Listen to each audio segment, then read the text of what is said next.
os voy a explicar cómo se hace un comentario de texto histórico siguiendo las pautas que nos marca la Universidad para selectividad.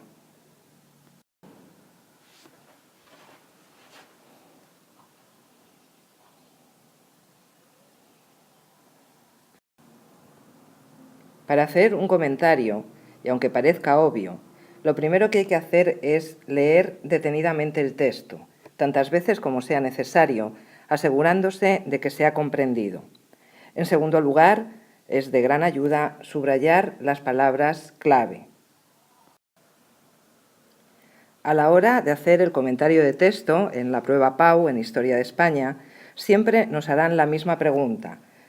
Explique razonadamente el tipo de texto y resuma las ideas fundamentales del mismo.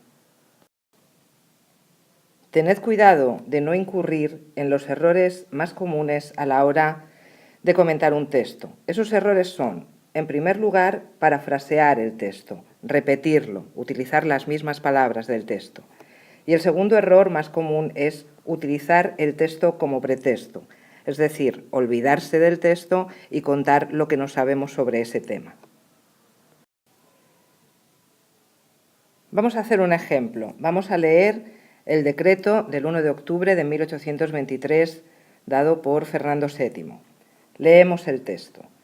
Bien públicos y notorios fueron a todos mis vasallos los escandalosos sucesos que precedieron, acompañaron y siguieron al establecimiento de la democrática Constitución de Cádiz en el mes de marzo de 1820, la más criminal traición, la más vergonzosa cobardía, el desacato más horrendo a mi real persona y la violencia más inevitable fueron los elementos empleados para variar esencialmente el gobierno paternal de mis reinos en un código democrático origen fecundo de desastres y desgracias. Hemos leído el texto, vemos que se está refiriendo a una traición que nosotros sabemos que es el pronunciamiento de Riego, está hablando de los sucesos de 1820. Seguimos leyendo. No fue estéril el grito general de la nación. Por todas las provincias se formaban cuerpos armados que lidiaron contra los soldados de la Constitución.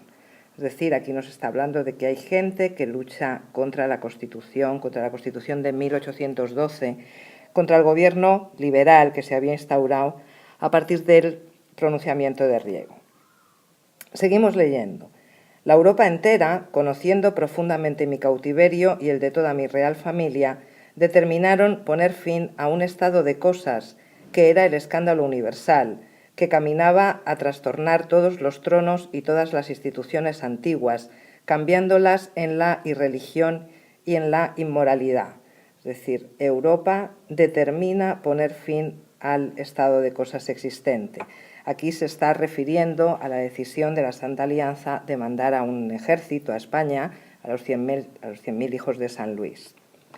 Sentado otra vez en el trono de San Fernando, no es que antes no estuviera sentado, simplemente que ahora va a poder gobernar como él quiere, deseando proveer de remedio las más urgentes necesidades de mis pueblos y manifestar a todo el mundo mi verdadera voluntad, en el primer momento que he recobrado la libertad, he venido a declarar los siguientes.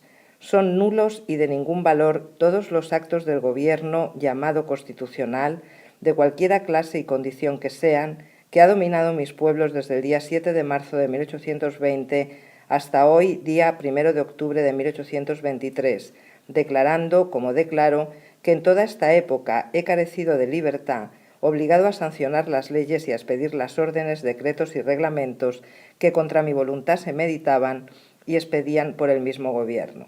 Es decir, esto es la parte más importante del texto, que es cuando está declarando nulos toda la obra del trienio liberal o del trienio constitucional, argumentando que durante esos 3 años ha carecido de libertad.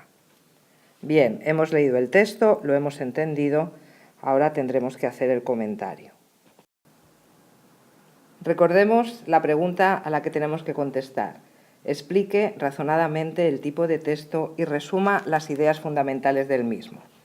El comentario podría ser el siguiente. El texto propuesto es, por su origen, una fuente, ya que es un documento coetáneo a la época, y por su naturaleza es jurídico, ya que se trata de un decreto, por tanto, es de obligado cumplimiento. La idea principal del texto es la anulación de toda la legislación aprobada durante el trienio liberal. Como ideas secundarias podríamos señalar los argumentos que Fernando VII introduce para justificar esa anulación. Estos argumentos son: el pronunciamiento de Riego fue un acto de traición al rey.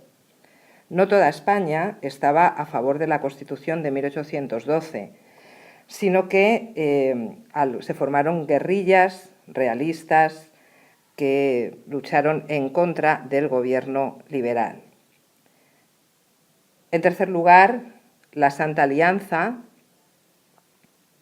decide intervenir en España para ayudar a Fernando VII a restaurar el absolutismo, porque Fernando VII lo que argumenta es que ha estado gobernando durante 3 años privado, en realidad, de libertad.